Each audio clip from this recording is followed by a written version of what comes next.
honnêtement, là, c'est pas une question constitutionnelle où on a besoin de 7 provinces sur 10 ou de 50% plus 1 de la population pour changer la Constitution canadienne. C'est pas de question de savoir si on dessale l'océan du Pacifique ou bien si on pave la baie James. C'est pas le CHUM. C'est de dire, on peut-tu, dans la décence et la dignité, prendre soin de nos aînés. Prends-tu 4 ans, ça, pour dire tu fites ou tu fites pas? T'es pas là, t'es à l'amende. Tu fermes, t'es plus là. Merci, bonjour. Non. 4 ans de réflexion pour déposer à l'Assemblée nationale des critères de certification de résidence privée. On n'est pas encore dans les valeurs nutritives de la bouffe, là. On n'est pas encore dans « on va t'asperger pour te laver, pépère ». On n'est pas là, là. On est juste à savoir quels seraient les critères pour dire « tu peux avoir une résidence privée ». Et parlez-moi pas d'efficacité en d'autres matières. Prenons juste ça, là. Depuis 2007. Mais là, j'attaque pas ce gouvernement-là. Parce que je me souviens d'avoir fait, sous à peu près tous les gouvernements, les ministres de la Santé, Thérèse Lavoie-Roux, Marc-Yvan Côté, Jean Rochon, même affaire. Même affaire. J'ai commencé en 1985 à faire ce job-là à la télévision. Même dossier. Ce dont on va parler aujourd'hui, là, je connais toutes les réponses. Et j'en ai plein où le dos perd son nom. C'est inacceptable. En fin de semaine, on était 4 ou 5 couples d'amis autour d'une table et on parlait de cette situation-là. On s'entend-tu que nous avons tous, ceux qui leur en restent, des parents, et nous avons tous cette problématique-là. Quand tu arrives à mon âge, à 55 ans, 57 ans, 59 ans, puis tu as encore tes parents, tu te dis, wow, ils ont quoi ces gens-là, 88, 75? Qu'est-ce qui arrive? On les connaît, on le voit, on les garde. Ils s'en vont où? Quel est leur état d'autonomie? C'était le sujet de discussion autour de la table. Après ça, il y en a un, évidemment, il dit, puis nous autres non plus, on y échappera pas. Écoute bien.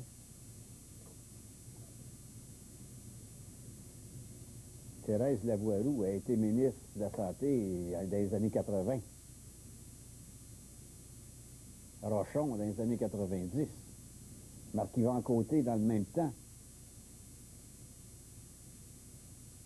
On va même sauter le nom de celui qui est là présentement. Pensez-vous que ça va changer de quoi? On a une ministre aux aînés qui nous envoie des clowns dans les résidences. Pendant ce temps-là, ben, on mange la marde, puis on se torche. Chez nos aînés. Dans des résidences où il n'y a pas de critères. Puis là, il va y avoir le président du regroupement des résidences pour aînés qui va venir me voir, là. Il va me dire que ça va bien. C'est bon. Après ça, il va y avoir qui? La Fédération professionnelle des préposés aux bénéficiaires. Ben oui. La même gang qui traîne les autres, c'est les prolabes, c'est les planchers. Ça, c'est pas un scandale. Qu'est-ce qui est un scandale?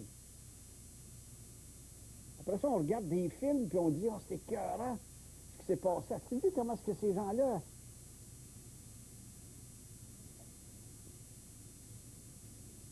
Parlons-en de suicide. C'est toujours triste de voir un adolescent, un jeune. Et parlez-moi donc du suicide chez les aînés. Et allez donc chercher pourquoi. Parce qu'ils se sentent esselés, dans l'ennui, dans l'abandon, sans réseau, sans solidarité, et laissés à eux-mêmes. Maudit beau résultat! Collectivement, là, c'est un succès. Si tu faisais une évaluation de dire, puis, qu'est-ce que c'est que la société québécoise? Ben, je vais vous la décrire, moi, la société québécoise. C'est une société où les enfants sont, pour beaucoup, négligés. Quand ils ne le sont pas à l'école, le taux d'échec est de 60%. Pour travailler, ben, dis-toi bien que tu vas avoir 10 à 12% de chômage. Le salaire minimum ne réussit pas à te faire vivre. T'es mieux d'être sur le BS que d'être productif. Ta pension, ben, t'en as moins que celui qu'on accueille ici. Probablement que le prisonnier, si t'es bon, il va te coûter 75 à 80 000 par année. Toi, t'as misère à rejoindre les deux bouts.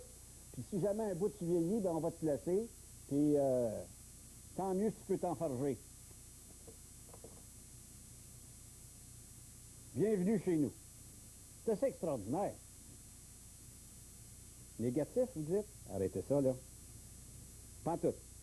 D'un réalisme, cependant, que certaines autorités ne veulent pas regarder. On s'en occupe. Moi, la ministre, là, qui est dynamique au bout, là, je l'aime beaucoup, beaucoup, beaucoup. Aujourd'hui, elle a des annonces importantes. Elle est où, là? À la chute, à Rawdon. À Rawdon? À Mascouche. Elle doit être allée réconforter le maire, je suppose, puis ouvrir une résidence pour lui-même. Parce que lui ici, il commence à tomber un petit peu là-dedans. On est très soucieux, ça me réconforte. Et évidemment, on est toujours capable de nous renvoyer la culpabilité à nous autres, parce que son premier commentaire, ah, ça me conforte dans nos décisions, parce que, vous savez, quand les vieux s'ennuient, ça répond à une responsabilité collective que nous avons tous. Ben oui.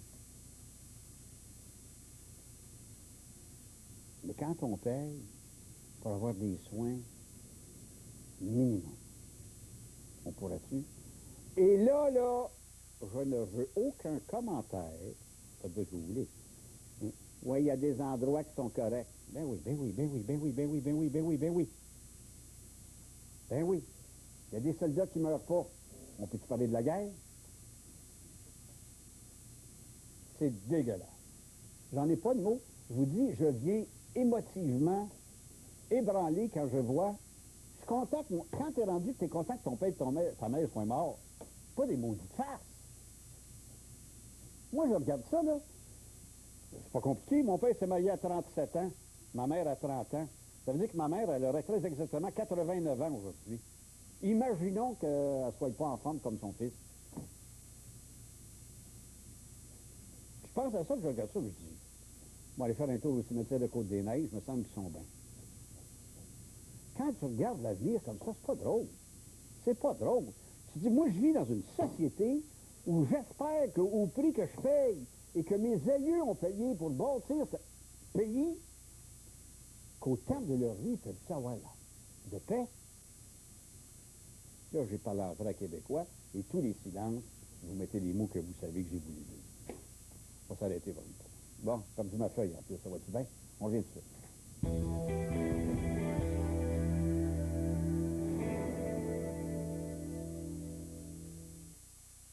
La victime que j'ai choisie, c'est mon père, Alain. Il donnerait n'importe quoi pour ses enfants. Vous allez passer une soirée extraordinaire. On mange dans les noirs, totalement. Le contrôle pas, là. Là, j'étais mauvais. Le Comté des Rachides. Cela dit 19 ans.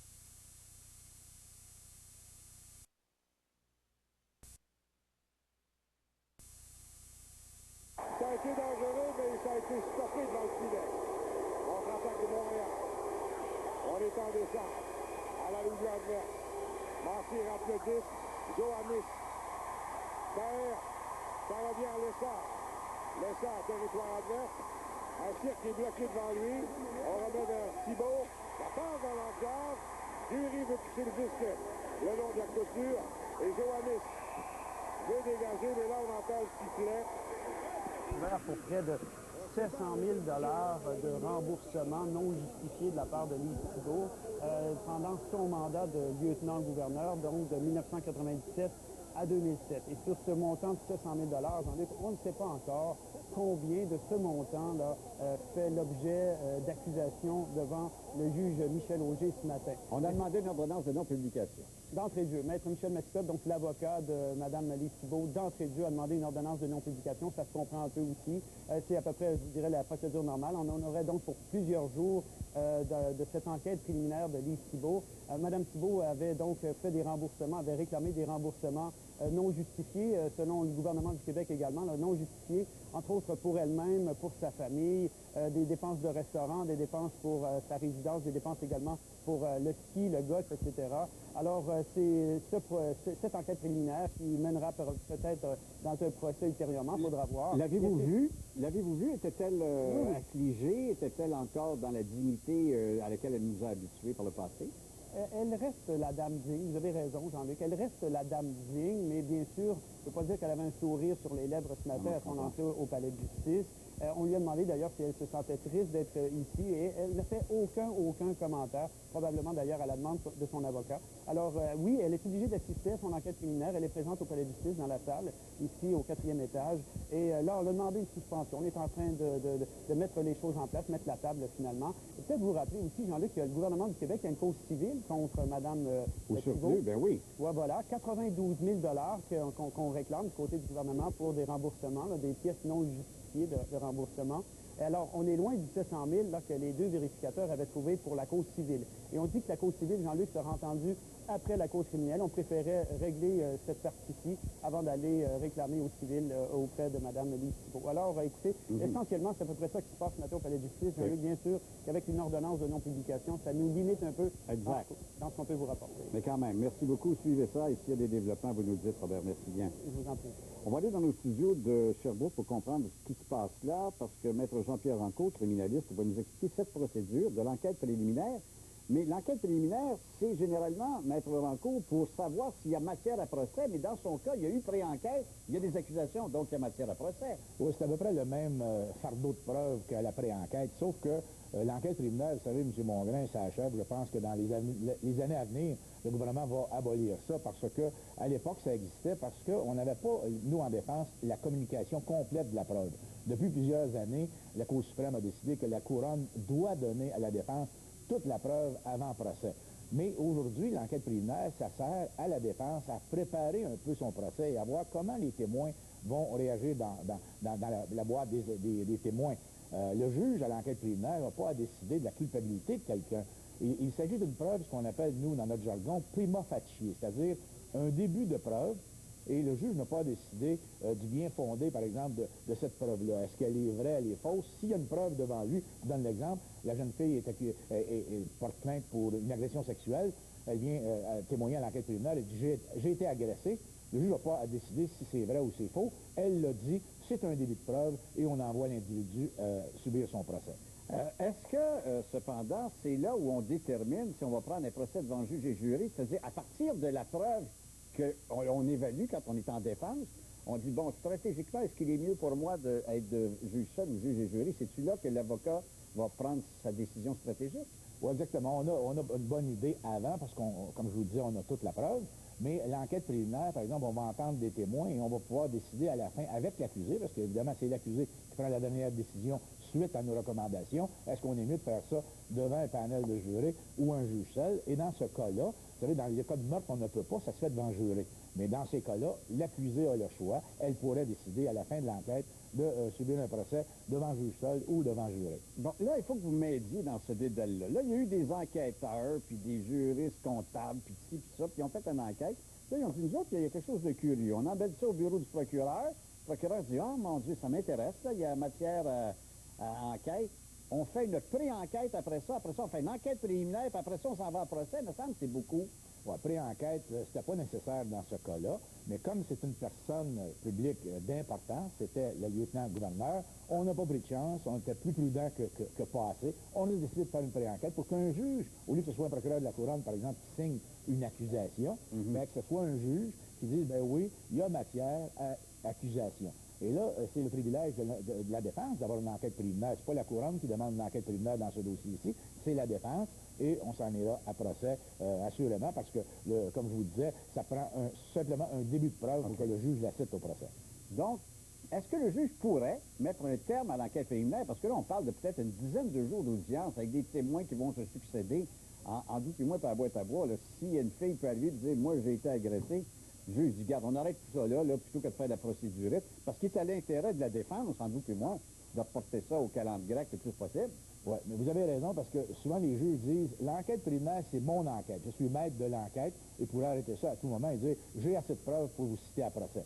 Sauf que les juges sont un petit peu prudents là-dessus, parce que la défense pourrait dire, écoutez, vous m'empêchez de poser des questions à certains témoins qui pourraient m'aider à préparer mon procès, et bon, les juges laissent faire habituellement. Mais ils pourraient, techniquement, arrêter ça. On a beau dire que tout le monde est égal devant la loi, pas tout égal pareil. Elle, c'est l'ex-lieutenant-gouverneur, c'est la première fois qu'il y a une poursuite de cette nature-là contre un poste aussi prestigieux, important. Il y a une dimension politique. Il n'y a jamais un juge qui va dire on arrête ça ici, ils vont se rendre au terme. Là. C'est évident qu'on va être plus prudent. D'ailleurs, ça a commencé depuis le début. Hein. Je vous l'ai dit, ils ont fait une pré-enquête, alors que c'était pas nécessaire. Ouais. Maintenant, on fait une enquête préliminaire parce que, bon, la défense veut savoir exactement ce qui se passe. À mon avis, il n'y a pas grand juge qui dirait on va arrêter ça, madame, j'en ai assez, vous envoyez après ça immédiatement. Le juge va être patient. On en connaît des juges qui ont été patients dans des causes célèbres. Oui. Alors, il va sûrement l'être dans ce dossier-là. Une autre question que je ne connais pas, puis je ne sais pas puis je la pose pas pour vous embêter, mais elle me fatigue depuis un matin. Quand tu es un officier comme ça, important, là, tu présentes la couronne, puis c'est la couronne qui te poursuit, c'est-tu le denier public qui vont assumer la défense, ou si c'est la personne elle-même qui se fait dans ses fonctions, des fois? C'est une bonne question, parce qu'on sait qu'il y a beaucoup de fonctionnaires, quand ils sont accusés, que ce soit des policiers, qui dans le cadre de leur fonction, ben, c'est le gouvernement qui paye. Moi, j'ai défendu des policiers dernièrement dans la région de Montréal, et j'ai été payé par la municipalité, parce qu'ils étaient dans le cadre de leur emploi. Est-ce que c'est le cas pour madame? Peut-être, mais ça, j'ai pas la réponse. OK, donc ça peut être ça peut être mixte. Peut-être, on ne sait pas. Ben, c'est pas tout à fait mixte. Habituellement, c'est un ou l'autre. Ah oui? Si c'est le gouvernement qui paye, ils vont payer de A à Z. Merci beaucoup, Maître Ranco. Merci, bonne journée. Bien, on va aller voir les comptes de dépenses. Et vous, avocat. Qui c'est qui paye pour notre premier ministre ici? Quelque chose d'autre? Quelque d'autre? Pas de problème, on en a du cash. On laisse les vieux dans deux couches, je serai à la ligne rouge à 25 livres, mais on a du cash. Il n'y a rien de trop beau pour les amis de Zorro. Régine Laurent est avec nous, il est président de la Fédération interprofessionnelle de la santé. On va lui montrer un extrait de notre émission du JE. On va lui demander ce qu'elle pense, elle, comme professionnelle de santé. Où il y a quelque chose de professionnel, bien sûr, mais il y a quelque chose de vocationnel encore là-dedans, il me semble. Ça doit exister toujours, là. Arrêtons de faire une société civile qui ne pense plus, là. Une société civile peut avoir ses fragilités.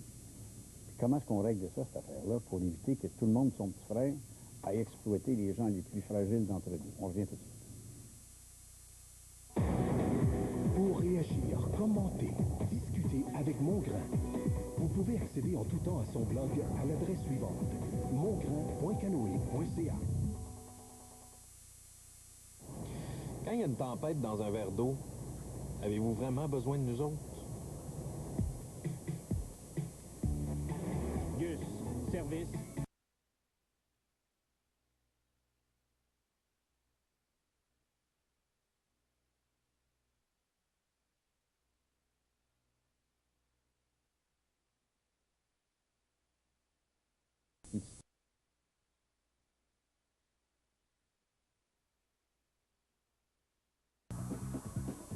Les gags, nouveaux épisodes, ce mardi, 19h à TVA. Alors, nous parlons de ce dossier, donc, mis en lumière par JE au cours de sa dernière émission, bien sûr, qui, en fait, est revenu remettre sur la place publique un dossier qui existe depuis des années, qui perdure, une situation de laxisme dans le contrôle des résidences privées, des résidences de façon générale, même, je dirais, pour certaines. Parce qu'il y a des endroits publics qui sont pas plus fins, je pense pas, on va essayer de me le dire, là, et tout ne passe pas par le public, là, on s'entend-tu, là? Et je connais certains CHSLD, puis on n'en nommera pas, là, qui ont vécu des conflits importants, où le monde était laissé pour compte aussi. J'en ai visité, j'y ai travaillé comme bénévole également. Mon mari, atteint de la maladie d'Alzheimer, est décédé en septembre dernier. Il est tombé 2 fois au centre. Il était toujours considéré comme étant autonome, malgré le fait que je me battais pour leur faire comprendre que ce n'était plus le cas. Résultat, il a fait une chute, a été transporté à l'hôpital et décédé quelques jours plus tard des suites de l'opération. M. Mongrain, j'ai 70 ans et jamais je n'ai vu autant de personnes avec peu ou pas de compétences, surtout les fins de semaine. C'était à en pleurer. Je le sais, j'étais là, présente auprès de mon mari. Madame, vous y étiez, mais ça compte pas. Voyons donc. Et heureusement que vous y étiez. Ça comptait au moins pour votre conjoint. Et ceux qui me diront le contraire, dans les critères d'évaluation, madame, ne vous fiez jamais aux sélections de l'État. Je vais faire un parallèle, et là, je serai démagogue comme jamais. Mais il est arrivé au Québec, pour des enfants orphelins, qu'on a changé les critères de leur statut pour être subventionnés par le fédéral et qui sont devenus des gens à troubles mentaux. On les appelle les orphelins de Duplessis. Ça s'est fait tout à fait dans la conscience des gens, malgré des évaluations médicales, malgré des gouvernements qui sont là pour nous protéger et malgré des communautés religieuses vocationnelles qui étaient là à soutenir. Ceci est un des grands scandales que nous connaissons et que nous avons connus dans l'histoire de nos services sociaux, dans le passé, et je pense que nous assistons à l'autre bout du spectre de la vie à d'autres scandales semblables. Quand un gouvernement me prend 4 ans pour me faire des critères d'accréditation d'institutions, il donne sa switch. Et ce sont des gens qui un jour seront coupables d'abus faits aux personnes âgées et de leur mort. C'est aussi simple que ça. Arrêtez, là. Une mouche, c'est une mouche. C'est pas nécessairement un insecte. Puis une mouche A, c'est une mouche A. Régine Laurent, bonjour, comment ça va? Bonjour, M. Morin. Ça va pas bien, moi. Je vous dirais que depuis vendredi, là, j'ai une petite colère. Laquelle, ma foi? Puis, je vais vous dire, c'est tellement, ça me prend tellement. Hier, j'étais avec ma mère que j'ai amenée au concert, j'ai 88 ans. Et j'étais là, mais pas fine. Puis après, rendu chez nous... Pas fine avec elle? Ben, pas fine dans le sens de impatience. Ouais. Savez-vous, c'est rendu chez nous hier soir, je me suis rendu compte pourquoi j'étais comme ça. L'émission depuis vendredi, là je regardais, je dis, ma mère est encore quand même assez autonome. Je me suis dit, si demain matin elle est plus autonome, je l'envoie où? C'est ça qui m'a pogné vraiment hier. Je m'en suis rendu compte après pourquoi j'étais comme ça. Je ne suis pas comme ça d'habitude. Et c'est ça qui m'a pris. Puis je vous dirais que l'image de vendredi qui m'est restée là, ça va me suivre longtemps. C'est laquelle? La madame âgée, quand il y était plusieurs personnes tout nues là, pour se faire laver ensemble, là, et elle avait les bras comme ça pour essayer de se cacher les seins, les bras tout rachitiques, là. Ça, c'est l'image qui m'est restée. Ça, c'est pas de dignité. Là, on parle même pas des soins du médical. On parle juste du respect de la dignité humaine. Quel que soit l'âge que je vais avoir ou que vous allez avoir, ça me tente pas d'être lavé en même temps que vous tout nu. Puis ça me tentera pas plus quand j'aurai 80. C'est ça que ça veut dire. C'est ça ma dignité. Je peux choisir. Et ce qui m'enrage, c'est que c'est des gens qui ont travaillé toute leur vie pour construire la société qu'on a aujourd'hui. Et on nous parle de richesse, de ci et de ça. Ce monde-là, c'est eux autres qui l'ont fait, cette société-là. Nous, on est venus après et on continue. Et c'est comme ça qu'on leur dit merci. Et là, on va s'il y a un dossier qu'on devrait personnaliser, c'est ça. Là, on parle de vous et moi dans quelques années. Bien sûr, bien sûr. Mais aujourd'hui, on fait quoi avec ceux qui sont là-dedans? En fin de semaine, on était 4 ou 5 couples, on était autour de table. Évidemment, c'est venu sur le sujet. Mais oui. Il n'y a pas un maudit qui voulait se voir dans cette situation-là. Bien évident. Et plusieurs sont pris avec le même problème d'une maman de 88 ans, puis bon, qui est en perte d'autonomie. Puis là, tu te dis, je suis coupable, je fais quoi? Puis moi, quand j'étais petit gars, je vivais avec mon grand-père, vivait chez nous. Ça existe comme presque plus. On a institutionnalisé les deux bouts de la vie, tu comprends? On est à DPJ ou on est à l'autre bout. Ça n'a pas de sens. Mais si on pouvait avoir, par exemple, depuis des années, on dit le maintien à domicile. Et ça fait au moins 15 ans qu'on fait des coupures régulièrement dans les soins de maintien à domicile. Parce qu'on pourrait, quelqu'un comme ma mère, si elle avait quelqu'un du CLSC qui venait, où ses besoins, son bain, ou sa douche, etc., elle pourrait rester beaucoup plus longtemps chez elle. Mais le maintien à domicile, qu'on va avoir. Le maintien à domicile, c'est un discours. Mais c'est un discours, mais il n'y a pas pour sortir le poids statistique de l'administration du réseau, pour dire, vous faites du maintien à domicile, c'est pas vrai, c'est comme la désingue. C'est pas vrai, c'est comme la désingue. On va être rendu à la 3e désingue, là. Là, ce que je dis, c'est qu'en plus... Des institutionnalisations, excusez-moi. Oui, excusez. Quand on regarde ça, ils ont commencé à dire qu'on va envoyer dans les ressources intermédiaires, dans les ressources de type familial. Ça a été ça le discours, de dire, écoutez, c'est des structures plus légères. C'est faux maintenant. Quand on est rendu avec 150, 200 personnes dans un endroit privé, c'est plus une ressource intermédiaire, c'est plus une structure plus légère. On nous a menti. Mais là, ce qui me dérange, c'est que ce matin, ça me fait du bien d'en parler parce que j'en rage depuis vendredi en plus, mais On fait quoi ce matin, là? On fait quoi la semaine prochaine? Bon. La semaine prochaine, rien. Ben oui, mais Ça fait 4 ans qu'on fait des critères d'accréditation. Oui, mais moi, je suis tannée. Ça fait combien d'années qu'on dit que ça n'a pas de bon sens? Ça fait combien d'années qu'on dit qu'il faut mettre de l'argent là? En 1985, Thérèse Lavoie-Roux était là-dessus. Oui, oui.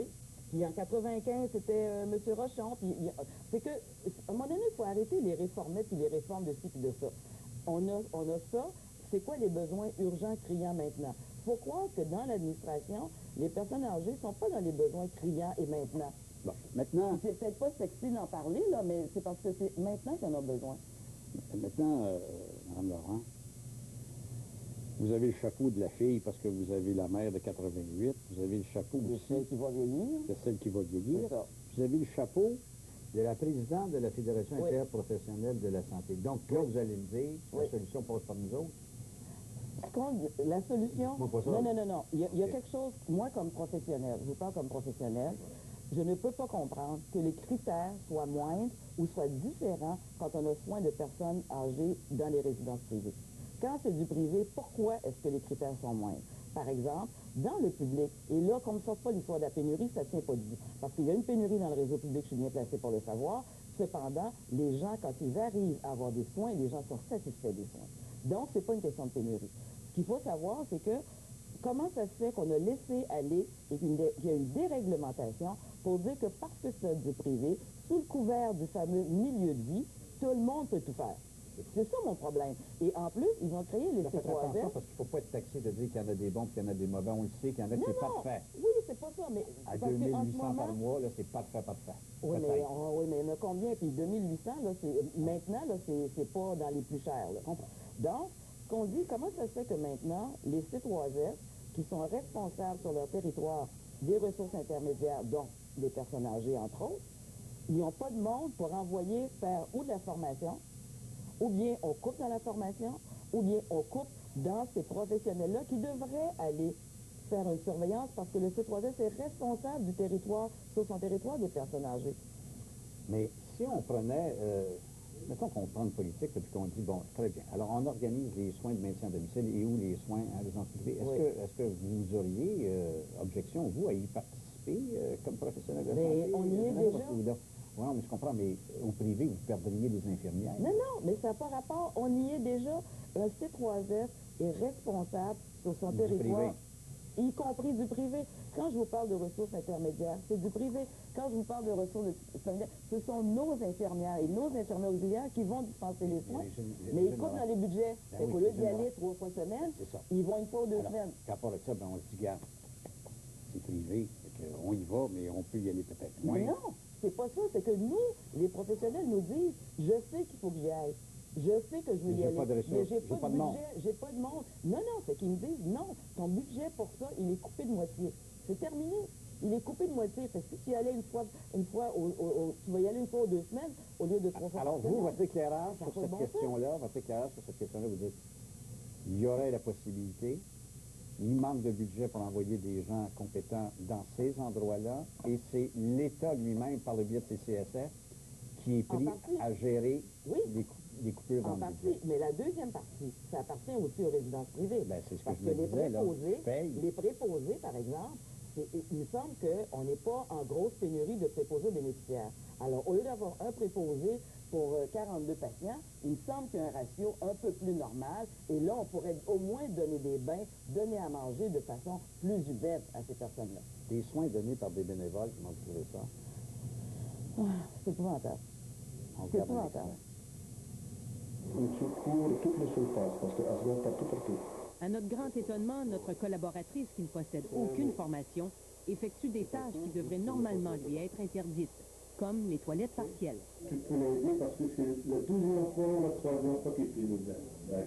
Le préposé laisse la vieille dame, qui peine à parler et à marcher seule, entre les mains de notre bénévole inexpérimenté. Sa fragilité est telle qu'elle a failli tomber en s'habillant. Il y a quelque chose, là. Parce que quand on parle de la toilette, là, quand on parle de la toilette, les gens ont l'impression que quand on parle de toilette des personnes âgées, que c'est banal. Ce n'est pas banal. Ben non, c'est toute une opération, ça. Les gens ont la peau très, très, très fragile. Personne âgée, c'est quasiment comme du papier. Ça s'infecte à rien. Et quand on fait la toilette, c'est là où on est capable de commencer à détecter. Y a-t-il une rougeur qui s'en vient? Et qu'est-ce qu'on fait avant que ça devienne une plaie? C'est important, par exemple, quand on fait la toilette, d'extrêmement assécher, beaucoup plus que vous et moi. Parce que, les personnes bougent moins, et comme la peau est plissée, donc ça fait un milieu humide, et c'est là que les plaies se développent. C'est pas un geste banal que de faire la toilette d'une personne âgée, c'est pas vrai. Quand on vieillit, il n'y a plus rien de banal.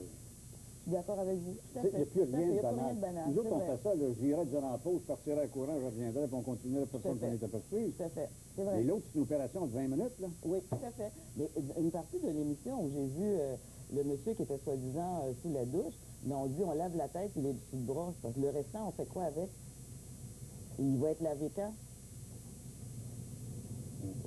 Ça n'a aucun bon sens. Mais plus que ça, c'est qu'il faut qu'on se rende compte que nous avons contribué où nous avons accepté que ça devienne ce que c'est devenu. Il y a 10 ans, moi, quand on a tout à commencé... fait responsable.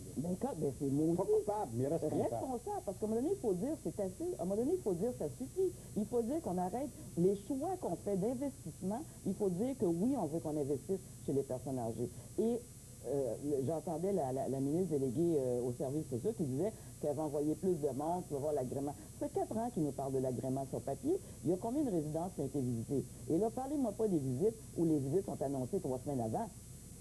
Ça puis rien, c'est pareil. Donc, et c'est la même chose qui se passe dans d'autres milieux. Mais il faut qu'on dise à nos gouvernants, on veut que nos personnes âgées qui ont contribué à bâtir notre société, que ces gens-là puissent avoir une fin de vie digne. C'est tout. Oui, mais on veut dire ça à ça. On veut dire à ceux qui sont dans le milieu de leur vie, mais qui ont la malchance d'être malades, d'avoir un hôpital qui a de l'allure et qui a du bon sens. Oui. On dit à nos naissants qu'on ne veut pas qu'ils soient abusés et maltraités. Oui. Ça finit plus. Mais ça ne peut pas finir non plus. On est une société, c'est quoi? C'est de la naissance à la mort. Est-ce qu'on veut, et nous avons les moyens au Québec, d'avoir quelque chose de la naissance à la mort, et quand on en a besoin, collectivement, qu'on puisse contribuer à combler ces besoins-là. C'est pas normal et c'est pas vrai. Jamais vous allez me faire ça, de sectionner, on va laisser tomber un tel pour prendre un tel pour un autre. Ce n'est pas vrai. Le Québec n'est pas rendu là. C'est des choix qu'on fait. On nous raconte depuis des années que le Québec est dans le rouge et dans le rouge. Oui, sur papier. Mais c'est drôle. Quand est-ce qu'on nous parle des gains du Québec? Quand est-ce qu'on nous parle de la richesse du Québec? On ne nous parle pas de la richesse du Québec, c'est rare, mais il y en a une richesse au Québec. Il y a combien de millions de personnes, tous les matins, qui se lèvent pour aller travailler? C'est une richesse, ça. On rapporte de l'argent. Maintenant, on fait quoi avec cet argent-là? Mal géré. Ben, c'est ça. Donc, il faut nous, comme citoyens, qu'on dise qu'est-ce qu'on veut. Je pense pas qu'elle soit investie sur l'essentiel. Je pense qu'elle est saupoudrée partout. Oui, mais Il va falloir faire un effort à quelque part un jour. On pourrait. Puis sais-tu ce qui est...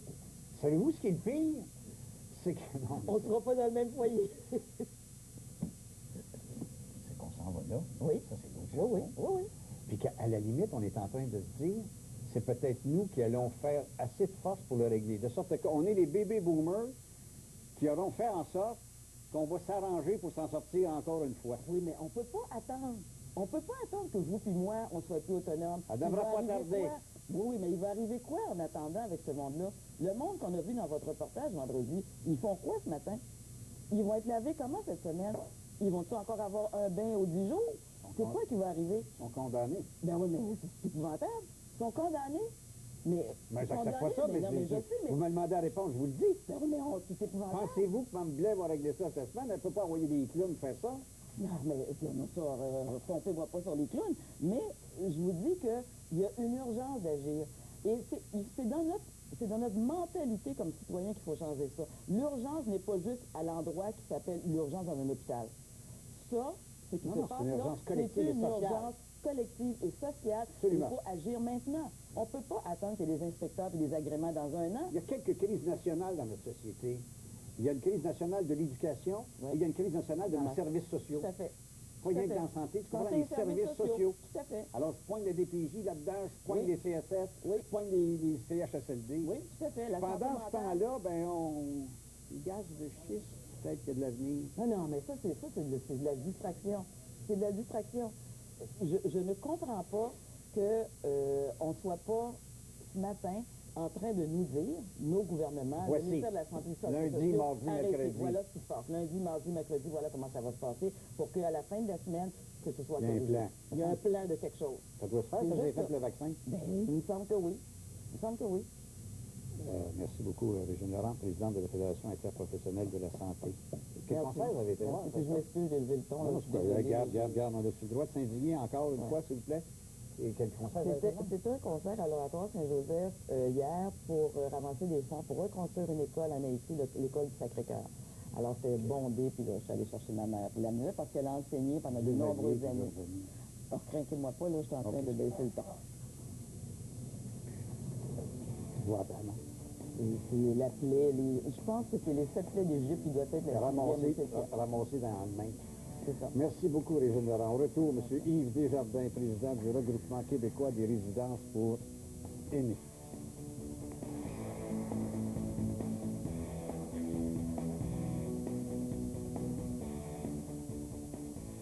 Dès le 27 février, partez à la découverte d'une nouvelle émission. Vraiment drôle. LOL, en primeur dimanche 19h dès le 27 février à TVA. C'est l'équipe la plus top en ville. On est dans le trou. Tu fais quoi après, là? C'est votre tour. Le match, en semaine 22h à LCN. Une présentation de Vitro Plus d'Ibart et de Vidéotron. Antoine Vézina est enquêteur. Je m'appelle Jean. Ça fait tellement longtemps que je t'en prie. Il est rentré en collision avec ma mère. C'est celui qui était sans... Hey, ça a pris les pompes. J'en peux plus. L'enquêteur de l'ASF. Je veux pas vous parler. Caméra Café, ce mardi 19h30. Mon Dieu, ça fait du bien. Malgré les efforts des autorités pour protéger les investisseurs, les escrocs à cravate continuent de sévir. Déjà, toutes les lumières rouges allument. JE suit les traces de l'un d'entre eux. Ce samedi et dimanche 15h à LCN. Quand il y a une tempête dans un verre d'eau, avez-vous vraiment besoin de nous autres? Gus, service après sinistre. L'Institut maritime du Québec vous présente Des métiers pas comme les autres. Le programme de navigation t'apprendra à piloter un navire. Tu auras la possibilité de naviguer sur les fleuves et les océans du monde. Il t'offre une carrière palpitante, un excellent salaire et le plus beau bureau du monde. FedNav et Groupe Océan du Québec t'encouragent vers une carrière prometteuse. Visitez desmétierspaskommelesaustres.com.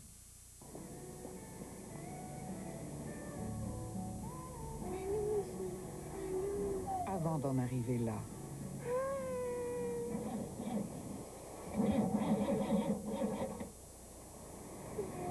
Ou là. Avant les rafales, les grands froids d'hiver et avant d'en arriver là. Devenez membre CA à Québec. En tout temps, vous pouvez compter sur notre service routier d'urgence. Appelez au 1-866-777-7971 et adhérez dès maintenant pour seulement 81,19 $. Et pour une durée limitée, obtenez 20 $ en rabais sur l'essence chez Couche-Tard. Avant d'affronter l'hiver, devenez membre CA à Québec. 81,19 $. C'est moins de 23 cents par jour. Et vous recevez en plus 20 $ en rabais chez Couche-Tard. Cette offre est d'une durée limitée. N'attendez pas. Appelez dès maintenant au 1-866-777-7971. CA à Québec, ça vous avantage. Le gars qui a dit « Je pense donc je suis », il est fort. Gus, service après sinistre. Nous recevons maintenant M. Yves Desjardins, qui est le président directeur général du regroupement québécois des résidences pour aînés. Bonjour, M. Desjardins. Bonjour. D'abord, merci d'être là, parce que, évidemment, tous les feux de la rampe sont tournés vers des résidences privées suite à cette émission, mais ça ne touche pas toutes les résidences. On va tout de suite décanter ça, là. Pas tout le monde qui est des abuseurs de personnes âgées. Bien, effectivement. Je pense que, globalement, ça va très, très bien dans les résidences. Il faut savoir qu'il y a plus de 110 000 aînés qui habitent en résidence.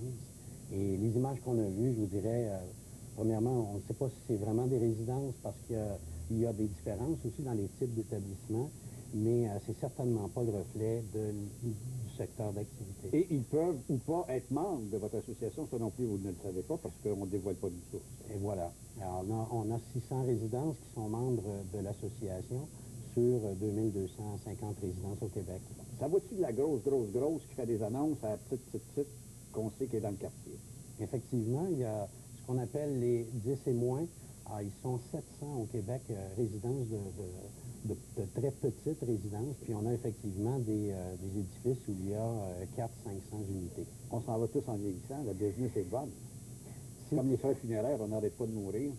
Bien, effectivement, quand on regarde la démographie, présentement, les gens qui sont en résidence, ce sont les gens des années de la crise de 29, donc il y a eu moins de natalité, mais on sait qu'en 2030, par exemple, il va y avoir 2 fois plus d'aînés qu'il y en a actuellement.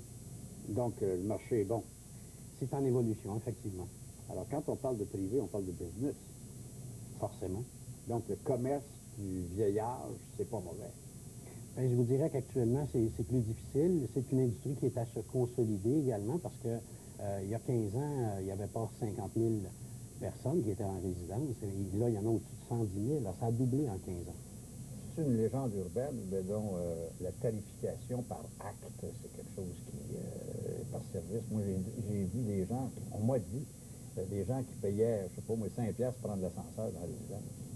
On ne voit pas ça, en tout cas, parmi nos membres, mais effectivement, chaque personne a des soins qui lui sont requis. Il y a une carte de tarif. Une carte de service, effectivement. Alors, c'est pas un tarif. Il y a un tarif de base pour le gîte, mais selon les services, après, oui, il y a une tarification qui s'applique à chaque individu. Est-ce que c'est laissé à vous, ça, le nombre de douches par jour, par semaine, par... Moi, mon père, il prenait sa douche le matin, il prenait sa douche le soir, puis entre-temps, je pense qu'il se lavait 12 fois les mains. C'est-tu laissé à la discrétion de l'administration? C'est une douche par semaine? C'est un bain par semaine? Comment ça marche? Vous savez, il y a les soins qui sont offerts par les établissements publics qui viennent dans nos résidences parce que le service de maintien à domicile s'applique également pour les gens qui sont en résidence chez nous. Donc, c'est des autonomes dont vous me parlez? Bien, il y a des résidences pour autonomes, il y a des résidences avec soins. C'est très, très varié, la gamme des services qui sont offerts dépendant de l'évolution de la clientèle. En fait, la confusion aide tout le monde là-dedans et nuit à celui qui cherche le service parce que tout a l'air d'être mêlé. Tu as des autonomes, tu as des en perte d'autonomie, tu as des semi-autonomes, puis tu as des lourds, puis tout ça peut se ramasser dans la même résidence privée. Vous savez, un aîné qui s'en vient en résidence, souvent arrive en résidence, il est très autonome. Mais il prend de l'âge et souvent il s'en va en perte d'autonomie. Je comprends ça. Voilà. Et il y a des gens qui ne peuvent plus rester en résidence et on demande à ce moment-là qu'ils soient transférés dans un établissement public. Souvent, il manque de place.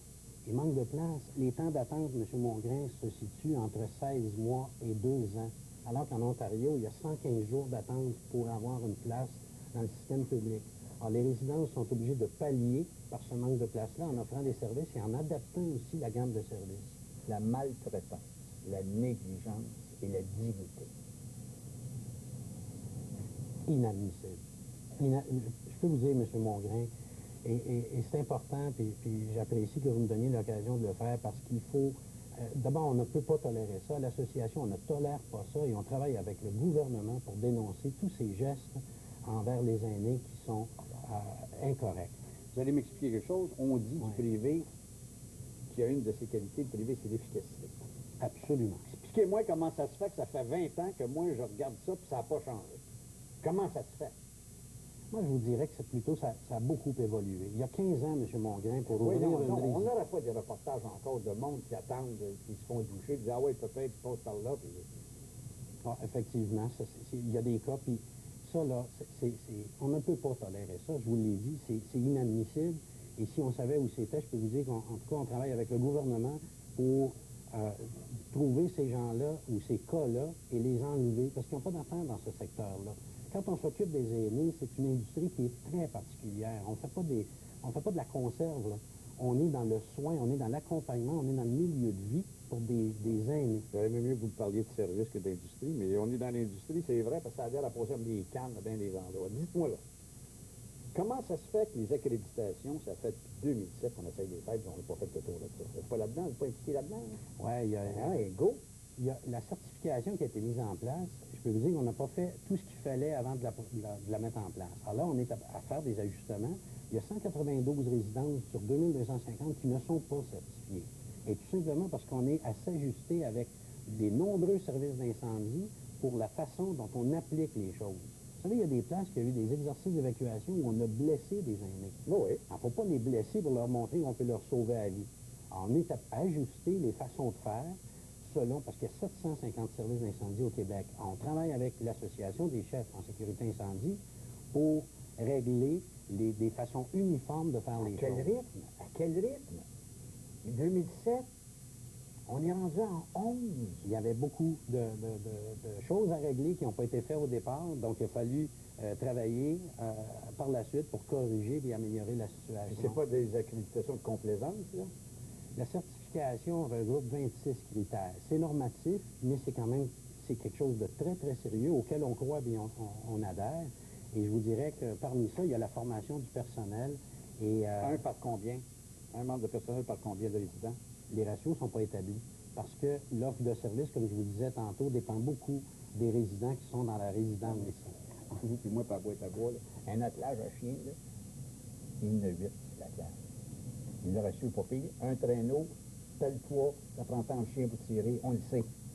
Puis vous n'êtes pas capable d'établir depuis 2007 un ratio patient, bénéficiaire et préposé ou... je n'en reviens pas, je comprends pas. Chez nous, là, je suis pas capable, autour de la table, je suis pas capable de plus d'en mettre 6 des invités. En choisis 6. Le ratio, c'est moins dans la cuisine, puis 6 en arrière. C'est pas simple comme ça, M. Mongrain. Il y a des gens qui ont besoin d'une demi-heure de soins. Il y a des gens qui ont besoin de 2 heures de soins. Il y a des gens qui ont besoin de 4 heures de soins. Et là, il y en a qui ont 10, 20, 30 résidents. Alors, il faut ajuster l'offre de service en fonction des personnes. Mais les ratios sont respectés, je vous dirais, dans la majorité des résidents. Je paye, je suis en résidence, j'ai un heure soin de temps. Peux-tu l'avoir? Les gens l'ont. Les gens l'ont. Assurément, je vous dirais que les gens ont la douche, là, 5 minutes, là, les cheveux, les aisselles, puis le restant, ben, construisant. C'est pas ce qu'on voit, nous, dans les résidences. Comme je vous disais, puis ces cas-là, on ne peut pas tolérer ça. Et 20 minutes d'attente à la porte de la cafétéria ou de la salle à dîner pour manger parce que c'est pas prêt. Effectivement, ça n'a pas de bon sens. Si ça avait été ma mère, je peux vous dire que samedi matin, j'aurais été dans la résidence. Mais c'est pas comme ça que ça se passe dans la majorité des résidences, M. Mongrain. Et là, il y a du clandestin à passer. Ça veut dire qu'on n'a pas fait le tour du privé encore, comme vous le savez très bien qu'il y a des résidences qui sont clandestines. Ah, bien, il y a plein de gens qui œuvrent, qui hébergent chez eux des aînés, qui ne sont pas nécessairement au courant de la loi. Dès que vous avez 2 aînés à votre domicile, qui ne sont pas de votre famille, vous êtes censé vous déclarer comme une résidence. Mais les gens, vous savez... Comment évaluez-vous qu'il y en a de clandestins? On n'a aucune idée. C'est très, très difficile à dire. Il y a 1 million d'aînés au Québec, M. Mongrain. Vous combien, vous? Il y en a 110 000 qui vivent en résidence. Et parmi nos membres, il y en a 70 000. C'est possible, Il y a-tu du monde qui aurait besoin de la SPCA? Vous savez, les gens ne sont pas nécessairement non plus au courant qu'ils doivent se déclarer comme une résidence. Bon, ça, c'est ceux qui sont de bonne foi. Ouais. Mais il y en a qui ne sont pas de bonne foi. Des petits motels cachés dans le fin fond des campagnes qui sont abandonnés puis qui servent de résidence, ça existe, on l'a vu, on le sait, ça existe. C'est épouvantable. Comment, comme association, honnêtement, on œuvre là-dedans, je sens que vous représentez vos membres, je sens qu'il n'y a pas de garantie que vous pouvez avoir des gens qui sont non-membres qui font ça. Vous n'avez pas non plus grande garantie que ceux qui sont de vos membres n'abusent pas. L'AMF, Vincent, il est amende. Il n'a abusé. Comment ça marche? Est-ce que c'est un peu laissé à la va comme je te pousse? Ça n'a pas de bon sens. C'est une industrie, comme je vous disais, qui a 15 ans à peine. Alors, nous, à s'organiser, et on travaille avec le gouvernement pour encadrer cette industrie-là et encadrer, en fait, toutes les résidences pour aînés. Qu'est-ce que vous faites quand vous avez certains membres de chez vous? Y a-t-il un comité de discipline? Le mettez-vous à l'amende de rendez-vous public? Au barreau, on a des gars en col blanc, puis ils font des coches mal taillées, puis on les suspend, puis on publie leur nom. Savez-vous ça? Nous, quelqu'un qui veut entrer membre à l'association doit subir une inspection. Et effectivement, il arrive qu'on en refuse. L'haïtien, là, qui était à sa rue Marquette, c'était-tu dans votre gang, ça? C'est pas une résidence pour aînés. C'est une ressource intermédiaire qui relève d'un établissement de santé. Il n'est même pas au registre des résidences pour aînés. C'est formidable comment est-ce qu'on est mêlé dans ça. Un peu. C'est épouvantable. M. Desjardins, merci beaucoup d'avoir accepté de venir répondre à nos questions. Mais j'ai une question pour vous. Ma mère vit dans une résidence privée depuis une dizaine d'années. Au début, c'était la vie d'hôtel avec des services impeccables. Et ils ont doublé la capacité de la bâtisse de 1000 à 2000. Hi! Je peux vous dire que la soupe est plus claire et que le poulet a été tiré dans la sauce. La cerise sur le Sunday, quand vous êtes malade et que vous ne pouvez descendre à la salle à manger, il vous en coûte maintenant 5,50 $ pour faire livrer votre repas au 3e étage, même pour une petite soupe, même si vous sortez de 3 semaines d'hospitalisation. Je suis révolté. Mais madame ne donne pas le nom de la résidence. Effectivement. Ah, il y a également du multirésidentiel qui se déclarent résidence et qui ne sont pas des résidences au sens de la loi. Expliquez-moi ça. Ce qu'on appelle un bloc appartement. Le multirésidentiel peut être réservé à des gens de 65 ans et plus. Mais pour être une résidence, il faut offrir une gamme de services. Alors, ces gens-là n'offrent pas nécessairement des services, ne sont pas donc soumis à la certification, ne sont pas calculés comme des résidences pour aînés. Ça veut dire que malgré tout ce qu'on fera comme certification, il va rester des espaces vides, creux, entre deux chaises. Mais c'est à ça qu'on travaille avec la ministre Vien, justement, et elle parlait d'un projet pour améliorer la certification. Hein. C'est un premier tour. C'est le seul processus qui existe au Canada, qui est à améliorer. On en est conscient et on travaille pour l'améliorer. Il y a des entreprises qui sont dans votre industrie qui sont des gros joueurs. Oui. Il y en a qui ont des résidences, je ne sais pas combien de bâtisses un peu partout, qui font des publicités, qui sont partout. Ces gens-là, est-ce que ce sont eux qui sont les plus activistes au sein de l'association? Est-ce qu'ils s'en occupent, ils s'impliquent beaucoup, ou si c'est des gars qui en ont 7, 8 chambres à louer là, dans les résidences privées? Les plus gros, généralement, mènent le show.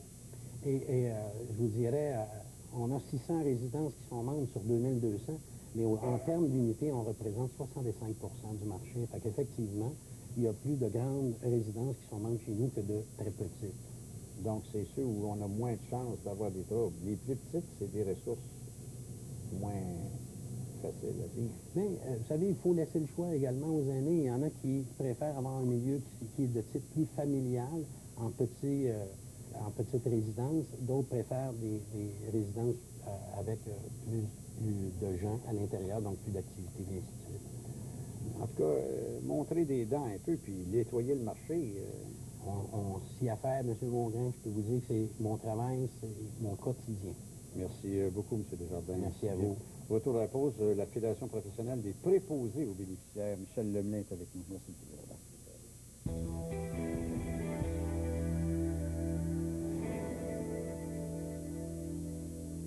Vous avez mal aux pieds, aux genoux ou au dos? Écoutez bien ce qui suit, ça pourrait vous aider.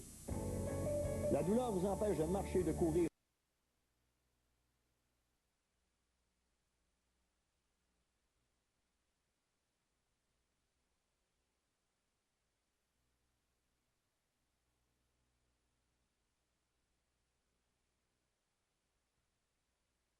Millions de personnes demain. Entre-temps, évidemment, plusieurs pays, dont le Canada, essaient de faire ressortir leurs citoyens du pays, mais c'est pas évident. On dit qu'à l'aéroport du Caire, c'est le chaos. 2 vols transportant des Canadiens à destination de l'Allemagne devaient quitter aujourd'hui. Il y a également les Américains, aussi les Chinois, les Britanniques, les Allemands et les Danois qui tentent de faire sortir leurs citoyens, alors que l'armée a lancé des coups de semonce à Alexandrie au cours des dernières heures. On vient chez nous, ça fait 3 ans aujourd'hui que Diane Grégoire disparaissait et la police de Longueuil a tenu à le spécifier. L'enquête est toujours active. Les policiers qui tentent toujours d'avoir de l'information dans ce cas-ci. Je vous rappelle que son conjoint l'avait porté disparu il y a 3 ans exactement, aujourd'hui, le 31 janvier 2008, au promenade Saint-Bruno. Pour la première fois, les policiers parlent vraiment d'un enlèvement pour parler de la disparition de Diane Grégoire. Il y a un site Internet également qui a été mis sur pied pour tenter d'avoir de l'information. Est-ce qu'Hydro-Québec nous coûte trop cher? En tout cas, notre collègue Alain Laforêt est en train de nous préparer un dossier là-dessus au cours des prochaines heures. Il fait le bilan des 40 dernières années d'Hydro-Québec et une société d'État qui serait trop grosse, qui pourrait permettre d'économiser 1 milliard si on faisait les coupures nécessaires. Le nombre d'employés est passé de 12 000 à 23 000 en 40 ans. Alors, dossier intéressant également, alors que nos tarifs ont augmenté de plus de 18 au cours de la dernière décennie. Et nouvelle session parlementaire qui commence dans les prochaines minutes à Ottawa. Évidemment, tous les partis sont bien préparés à l'éventualité d'élection parce que oui, on se demande si on va la terminer, cette session-là. La pièce de résistance va être le budget. Et de toute évidence, fin mars, début avril, de l'avis de tous les experts, on pourrait aller en élection fédérale. Voilà, Jean-Luc. Parfait, merci beaucoup. Au revoir. Merci beaucoup. Les élections fédérales, hein, on a besoin de ça, mais un chien a besoin de deux queues. Moi, tu le temps de bordre avec ça, de réassurer la job de ces gars-là et de ces femmes-là pendant 4 ans, alors qu'on sait que le résultat, ça va être la même maudite poutine, puis qu'ils vont revenir au même résultat politique, puis la carte ne sera pas changée. Puis, pas grave, on va s'être amusé. C'est tout de suite avant les finales, ça? C'est quand les finales de la Coupe Stanley? Juin. Ben, on va avoir les finales du Canada politique avant les finales de la Coupe Stanley. Pas des farces. On va aller rencontrer, après la pause, Michel Lemelin. Michel Lemelin, M. Lemelin, il est président de la Fédération professionnelle des préposés aux bénéficiaires. Ça veut dire de quoi? C'est pas une job facile. Il est dans nos studios à Québec. On le retrouve tout de suite après.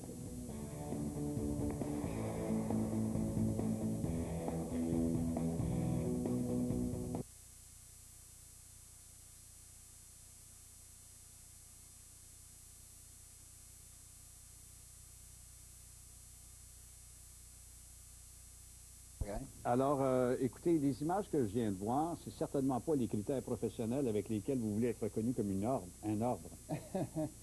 Effectivement, je vais dire comme on dit, je suis pas surpris, première chose, de ce qui se passe dans le réseau actuellement, autant dans le privé que dans le public.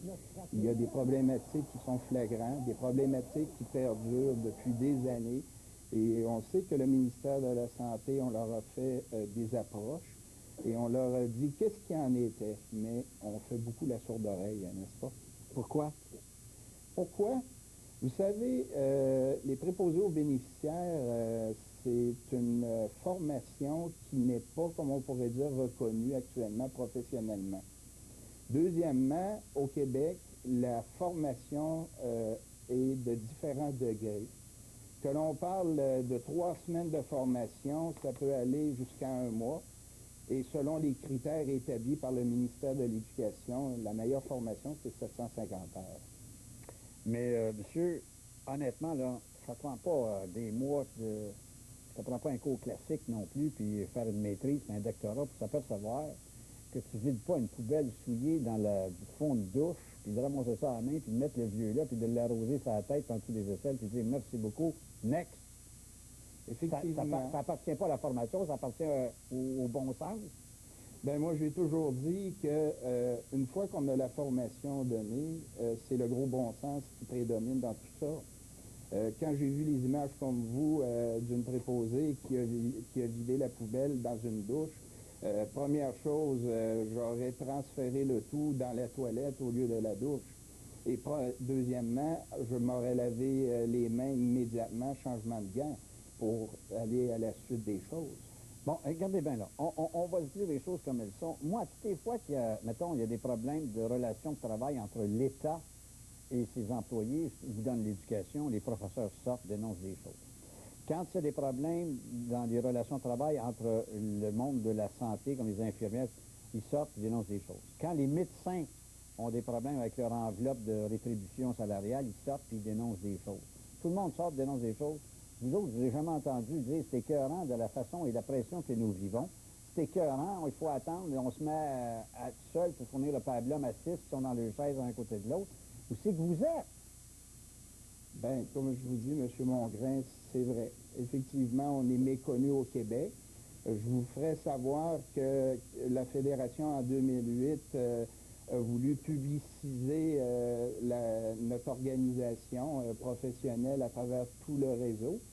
Malheureusement, nos affiches et tout ce qui va avec n'a pas été établi dans les établissements afin que les préposés prennent connaissance de ça. Non, je comprends, mais je ne veux pas vous donner une leçon comment faire, là. Mais vous, là, vous êtes ceux que l'on connaît le plus. Quand moi, je vais voir mon père et ma mère à la résidence, la première personne que je vois avec un pantalon vert et un blouson vert, ça, c'est de vos membres. Je ne vois pas l'administrateur. je vois pas l'infirmière-chef, je vois pas le médecin, je vois pas l'administrateur du CSS, je vois pas le ministre de la Santé. Celui qui s'occupe de mon père et de ma mère, c'est votre gang. Vrai ou faux? C'est vrai. Bon. À partir de là, je veux bien que vous défendiez votre statut professionnel, mais on pourrait-tu aussi vous fier sur vous pour être non seulement le bras qui lave, mais l'oreille qui écoute et la bouche qui parle pour ces gens-là? Je vous entends pas dire c'est écœurant dans telle situation, il nous en manque. C'est écœurant, la ligne à 25 livres est pleine, c'est le temps de changer de couche, puis ils nous disent de toffer jusqu'à 28 livres, etc., etc., etc. Vous n'êtes pas là. Et pourtant, la valorisation de votre métier passerait par votre sensibilité de défendre les services et le bien-être des gens que vous servez, soit mon père, ma mère. Vous n'êtes pas là. Écoutez, M. Mongrain, on a sorti à plusieurs reprises dans les médias. On a déjà envoyé beaucoup de communiqués aussi dans les médias. Mais si les médias ne font pas une suite à ça, on ne peut rien faire là-dedans. Envoyez-moi là vos écœuranteries, vous allez vous en savoir que ça va sortir. Parce que toutes les fois qu'il y a quelqu'un qui est maltraité, on voit quelqu'un de vos membres qui le traîne sur le prolard, ou ben donc qui dit « Ah ouais, papa, il passe par là à gauche ». Puis ça, c'est un de vos membres, c'est là, cette proposée-là. Non, je vais vous corriger là-dessus. La Fédération professionnelle ne représente pas tous les préposés aux bénéficiaires à travers le Québec. C'est la même affaire. Tout le monde n'est pas à l'AMF. Non. Mais il y en a-tu à l'AMF qui ont fourré du monde? Oui, en masse. La Croix en est un. Écoutez, l'AMF, c'est pas la fédération professionnelle. Je comprends, mais vous, là, oui, de vos membres sont certainement mal formés, sous-formés, pas assez sensibilisés. Et puis il y a des gens qui font le même job que vous, parce que habillés de la même façon, qui font mal, qui ne sont pas vos membres comme vous autres, qui travaillent dans des endroits qui ne sont pas membres de l'Association des résidences, qui ne sont pas membres de la Fédération, puis qui sont pas membres... Enfin, tout le monde est là. C'est pas moi, c'est ma soeur qui a cassé la machine à vapeur. Bien, écoutez, M. Mongrain, là-dessus, ce qui est clair, c'est que, oui, on a beaucoup de plaintes de la part de nos membres. Nous, on s'en va avec ces plaintes-là directement au ministère de la Santé et des Services sociaux, parce que le grand patron du réseau de la santé, c'est le ministère de la Santé et des Services sociaux, c'est M. Bolduc. Et les suites, je vais vous dire... Si vous croyez ça, là, monsieur, là, on n'est pas sorti de l'auberge. Non, ça, je le sais. On l'a constaté depuis 5 ans. Si vous en avez des cas d'erreur, là, si vous en avez des cas d'erreur, des résidences qui ne marchent pas, des affaires où vous dites, hey, c'est écœurant, on n'est même pas respectés nous-mêmes comme travailleurs et travailleuses. Envoyez-moi là. OK. M. Mongrain, je vais vous dire là-dessus, là, très humblement, que quand on reçoit des plaintes, les gens, la plupart du temps, ont des craintes, ont la peur au ventre.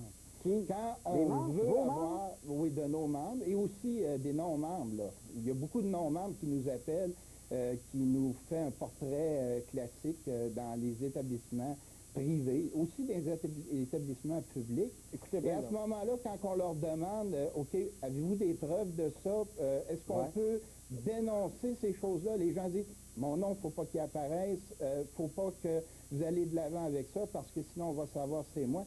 C'est ça, les gens vivent dans la crainte. Et quand ils vivent dans la crainte, je le sais, c'est inacceptable, et vous avez totalement raison. Chamelin, on a vu une commission Bastarache qui caviardait, c'est-à-dire qui mettait au noir des affaires qu'on ne voulait pas savoir. Si on caviardait le nom de la personne qui dénonce, ben on pourrait régler notre problème. Mais tu sais, on s'en va, puis on dit c'est écœurant, en même temps, c'est l'omerta, la loi du silence, tout. Alors, le vieux, il a peur de parler parce qu'il a peur que la préposée ne fasse pas le job comme il faut. La préposée a peur de dénoncer son établissement parce qu'elle veut garder sa job. L'établissement ferme sa gueule parce qu'elle veut garder son accréditation. Et on finit plus. En fin de compte, c'est le ministre. Moi, je reçois ici, je donne une voilée de bois vert, puis ils sont tous chez eux, puis il n'y a rien qui change. Vous avez... J'ai bien fait le portrait, ça a pris 30 secondes. C'est ça. C'est pour ça que je vous dis... go! Go! Il faut que vous le fassiez. Il faut que vous le fassiez. Si vous ne le faites pas, moi, je ne suis pas là. Vous autres, vous êtes là. Écoutez, pour vous devriez être nos partenaires. Ben ça, c'est exactement ce qu'on fait avec les médias. Je vous l'offre, j'espère que vous avez compris, là. Puis comme je vous dis, le ministère de la Santé, quand on va voir les hauts fonctionnaires, qu'on dénonce certaines pratiques et tout ça, tout est abrié là-dedans, là. Ben oui, moi, je vous dis que ça aboutit pas à rien. Et moi, je ne peux pas, à ce moment-là... Amenez-moi ça, je vais prendre Mme Lapointe qui est avec moi dans l'opposition, puis on va raider ça, on va amener ça à la place où il faut. C'est assez, là. C'est assez. Je pense qu'on est dans une urgence nationale du traitement Oui. de nos aînés. Oui. C'est tout? Oui, je suis en accord avec vous. Bien, M. Hamelin, je vous demande ça. On va garantir la confidentialité. On va aller voir si c'est preuve. On va faire le travail de journaliste. On va vérifier ça. Bien, entièrement d'accord. Merci, et, je compte sur vous. Vous aussi, merci Merci, beaucoup. au revoir. Il faut être sûr. Bon, faire de fait, peut-être, je sais pas. Il ne faut pas en parler. Parlez-en pas tout d'un coup. C'est beau. Ça a été vrai pour l'inceste, ça a été vrai pour les abus sexuels en milieu familial. On est encore en campagne dans nos réseaux publics. Pour réagir, commenter, discuter avec Mongrain. Vous pouvez accéder en tout temps à son blog à l'adresse suivante, mongrain.canoë.ca. C'est le temps d'affronter cette vaisselle graisseuse. Hein? Un nouvel alignement? Une goutte de Dawn Plus avec agent récurrent possède le même pouvoir dégraissant que 2 gouttes d'une marque populaire non concentrée. Bien joué, mon champion! Dawn, votre allié. Pour les grosses corvées. Vous croyez qu'utiliser une crème épaisse est la seule façon d'obtenir une peau d'apparence plus ferme? Défiez le besoin de telles mesures avec Olay. Le nouveau sérum microsculptant Régénériste pour une peau d'apparence plus ferme en 5 jours. Quelle performance pour un poids si léger. Régénériste de Olay. Vous avez mal aux pieds, aux genoux ou au dos? Écoutez bien ce qui suit, ça pourrait vous aider. La douleur vous empêche de marcher, de courir ou même de bouger? N'acceptez plus de souffrir. Contactez aujourd'hui la Clinique du Pied Équilibre pour une évaluation gratuite. La Clinique du Pied Équilibre possède la meilleure technologie et leur orthèse me soulage déjà depuis bien longtemps. Elle pourrait en être de même pour vous. La Clinique du Pied Équilibre, au cœur du mouvement. Prenez rendez-vous. L'évaluation est gratuite. Comme la fièvre dure habituellement plus de 4 heures, Advil pour enfants est formulé pour la faire baisser jusqu'à 8 heures durant. Ce qui signifie que vous pourriez bien vous endormir. Avant eux, Advil pour enfants. Agissez.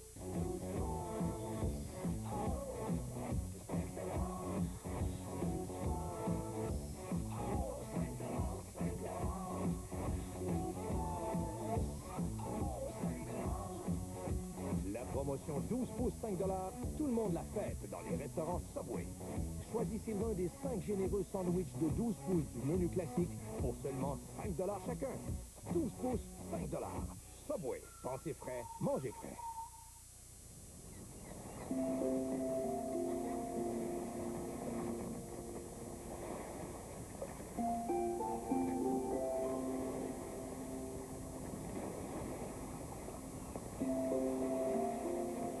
Pardon, monsieur? Qu'est-ce que vous faites? Je suis en train d'épargner. Ayez l'esprit tranquille avec Épargne Placement Québec.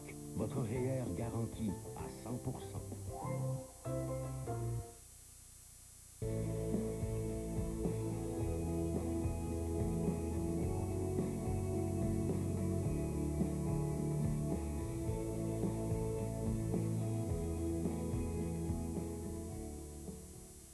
Alors, la victime que j'ai choisie, c'est mon père, Alain. Il donnerait n'importe quoi pour ses enfants. Vous allez passer une soirée extraordinaire. On mange dans les noirs totalement. Ben, ça, c'est énorme. Je le contrôle pas, là. Là, j'étais mauvais. Le concours des Rachid, ce lundi 19h.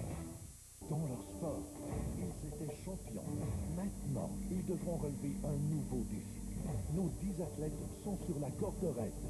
Le défi des champions, dès le 27 février à TVA. Une présentation de Vidéotron.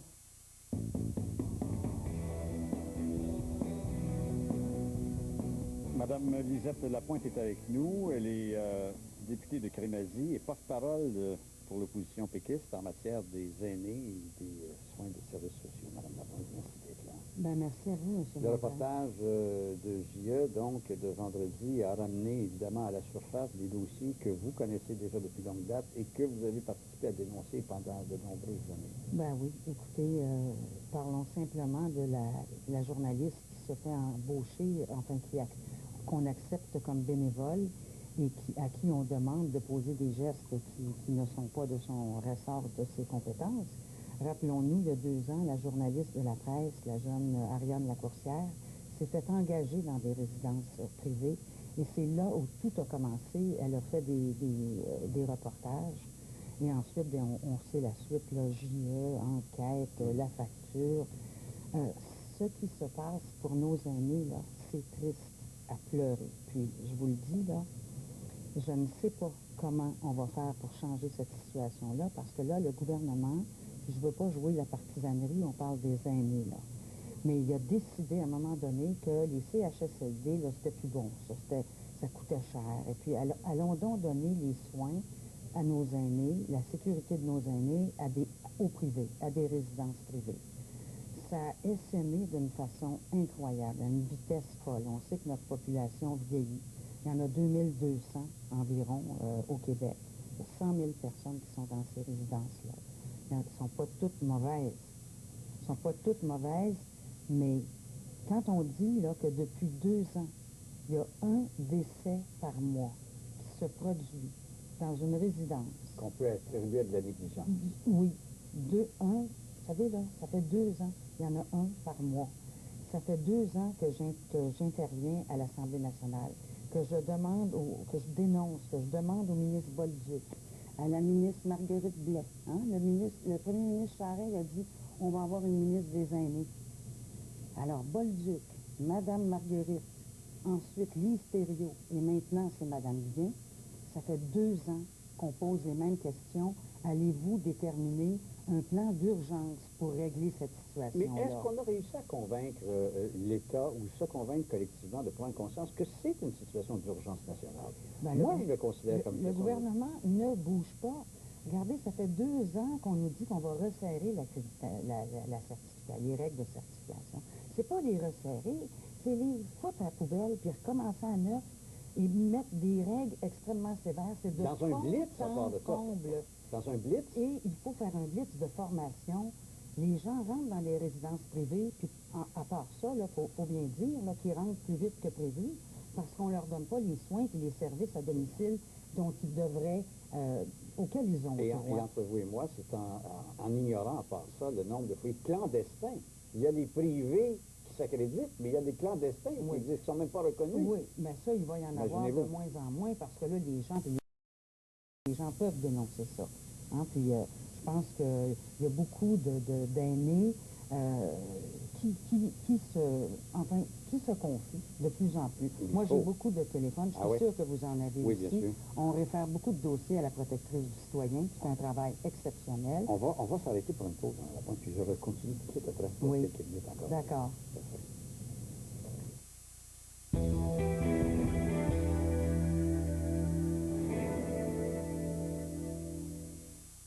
Vous avez mal aux pieds, aux genoux ou au dos? Écoutez bien ce qui suit, ça pourrait vous aider.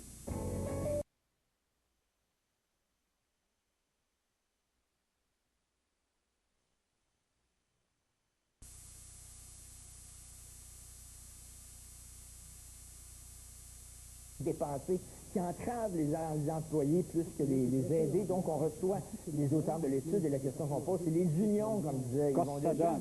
Ça donne, est-ce qu'elles emmènent trop large les unions à midi 30 avec nos invités? Parfait, Richard, merci beaucoup, merci bien. J'ai l'impression que demain, nous aurons d'autres témoignages aussi en cette affaire, puis il faut briser cette omerta où patients, préposés et également gens de direction, eh bien, sont dans l'omerta, ne disent rien. C'est cette politique du silence-là qui fait en sorte que la situation peut perdurer et qu'on se retrouve dans une situation aussi aberrante que celle de l'abus de nos aînés en résidence et en soins de longue durée. Merci beaucoup tout le monde d'avoir été présent. Il me reste déjà 1 minute? Ah ben, il faut que je vous dise une chose. Il semble aussi évident que la sélection, les critères et l'accréditation, c'est quelque chose d'important. Et moi, je ne peux pas tolérer et accepter qu'on prenne 4 ans à faire cela, puis qu'on vienne me dire que c'est parce qu'il y a 750 corps de pompiers pour savoir comment on évacue les gens. Écoutez, là, le problème n'est pas là. Le problème, il n'est pas dans savoir comment on évacue les gens s'il y a un feu. Il est à savoir si je lave mon père et si je le tiens dans la dignité. C'est ça, la première ligne. Après ça, les incendies. C'est comme rebâtir les hôpitaux au cas où il y a un tremblement de terre éventuellement de 6,5 à l'échelle de Richter, alors que ça fait une éternité que l'hôpital est là. Les priorités, là, cachez-vous pas derrière des affaires importantes et dramatiques, alors que l'essentiel n'est même pas fait. C'est ça qui est le fondamental de notre réseau des aînés. Au revoir tout le monde. Merci et à demain.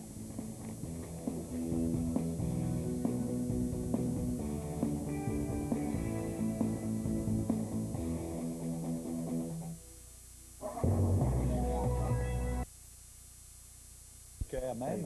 mais confiné à l'aéroport avec toute son équipe. Les autorités l'empêchent d'entrer dans le pays, pour le moment du moins.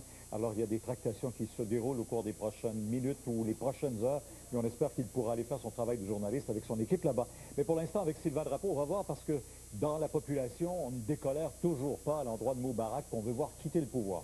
Tout à fait, ça se poursuit et on s'attend à une semaine. Québec en semaine 19h. Alors, la victime que j'ai choisie, c'est mon père Alain, qui donnerait n'importe quoi.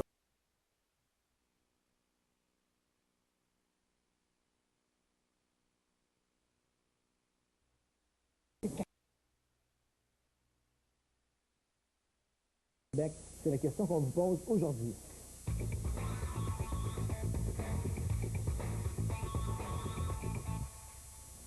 Alors, pendant longtemps au Québec, il n'y a pas eu vraiment de débat. Il y a eu un débat. C'était pour le oui, c'était pour le non, c'était souverainiste, fédéraliste, c'est tout. Heureusement, après des années, on a mis fin à cette ère de glace.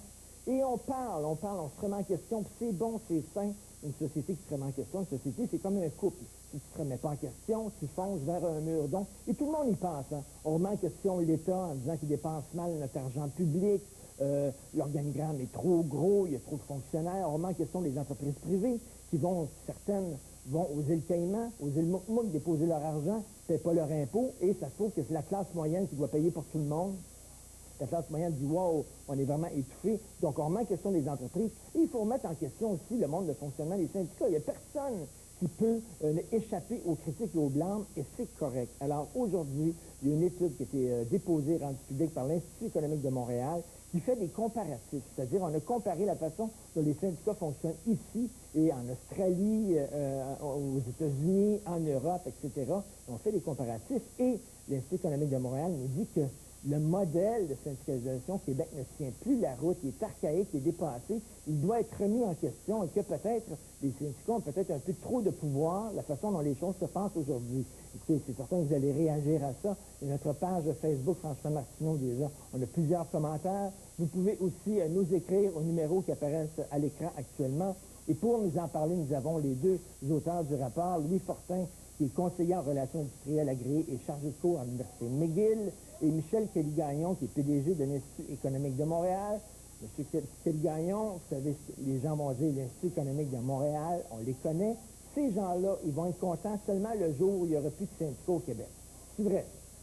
Pas du tout. D'ailleurs, tout ce qui est mis dans cette étude-là part de la perspective de la liberté de choix du travailleur, et on reconnaît tout à fait d'emblée, dès l'introduction, que le droit à la libre association, donc le droit de se composer d'un syndicat, c'est un droit important, un droit fondamental qui doit être protégé. Et que donc vous ne vous remettez pas en question l'existence des syndicats? Pas du tout. Par contre, tout ce qu'on dit, c'est qu'il faut s'inspirer des pratiques qui existent dans la plupart des pays libres et démocratiques.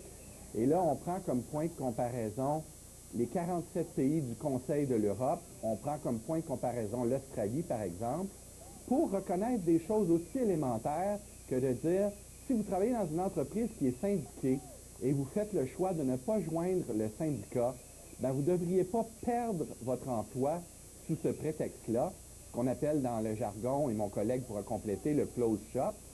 Et ça, c'est des pratiques, la pratique que je viens de vous décrire, le fait de perdre son emploi si on refuse de faire partie du syndicat, c'est des pratiques qui en Europe sont interdites. Et au Québec, 73% des travailleurs qui sont visés par des conventions collectives ont à souffrir ce genre de violation-là. Est-ce que le droit de non-association est reconnu par la Cour suprême au Canada? Parce que, bon, bien sûr, j'ai le droit de m'associer à n'importe quel groupe qui m'intéresse, et tant mieux. Est-ce que j'ai le droit de ne pas m'associer? Monsieur Fortin, est-ce que c'est reconnu, ça, au Canada et au Québec, ce droit-là? C'est reconnu, mais disons qu'on s'en sert pas beaucoup de ces jours-ci. C'est certain qu'aux États-Unis, c'est pas mal plus clair depuis 1947 avec le Taft-Hartley Act. Au Québec, lorsque tu te fais syndiquer, disons que le syndicat négocie souvent une clause de sécurité syndicale avec l'employeur. Par la suite, l'employé a les mains liées, soit il se joint au syndicat ou il met son emploi en péril. Monsieur Kelly-Gagnon, c'est bien beau, là, on a le droit de ne pas se syndiquer si on vit dans une entreprise, mais concrètement, ça marcherait comment? Bon, moi, je suis pigiste, mais mettons que je suis à temps plein dans une entreprise, puis je décide de ne pas être syndiqué.